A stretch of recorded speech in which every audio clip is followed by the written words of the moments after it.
It's simple time, and this is Chef Tatong, and today we're preparing a very simple and delicious noodle dish for you. Let's get cooking! Simple, luto na ha.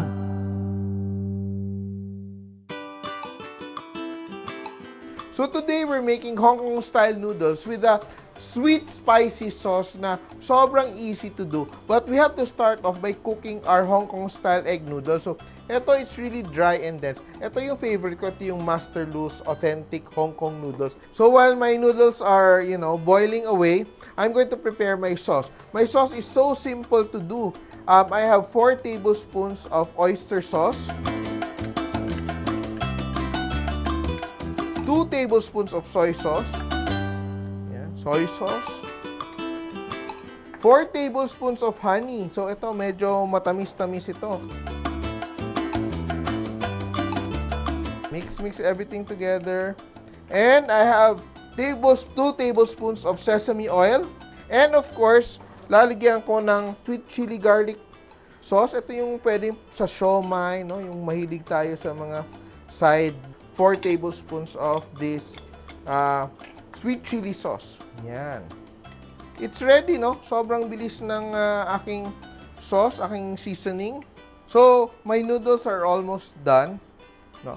I'm going to saute a little bit of my bean sprouts, ang aking toge, para lang may pang-garnish ako later. So, I'll just saute half. Yan. Flash lang. Quickly, very briefly. Saute lang. And put it aside. Yan. So, meron akong pang-garnish. And now, I will add a little bit more oil again. I'll start off with my ginger para medyo mabango talaga tong aking noodle. Garlic.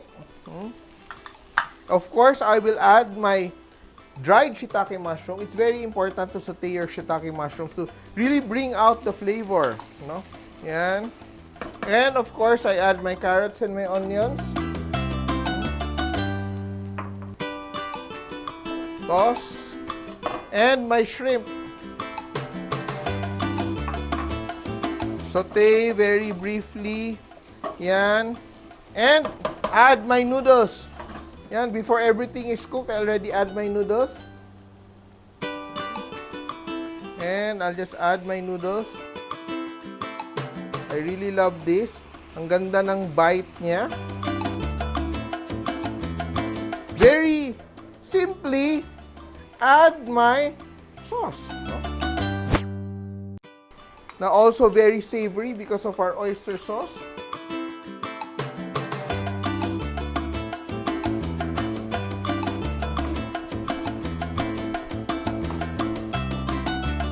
Okay, so it's almost done. Lastly, I'll just add my toge, no? Konting toge, the other half of my bean sprouts. I'll just add a little bit of leeks, pang konting kulay. I'll add a little pepper again. I love pepper. Kahit maanghang spicy na siya. And I'm done. Wow, look at that, ha? Pangpahaba ng buhay to. Twist natin ng konti.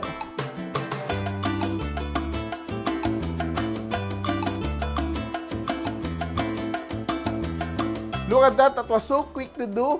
And this is our version of sweet, spicy, Hong Kong style noodles which you can do at home.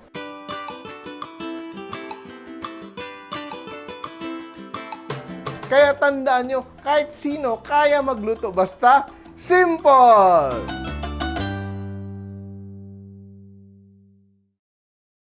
Did you enjoy this video? Please follow and subscribe to our official pages. And of course, tag a friend as well.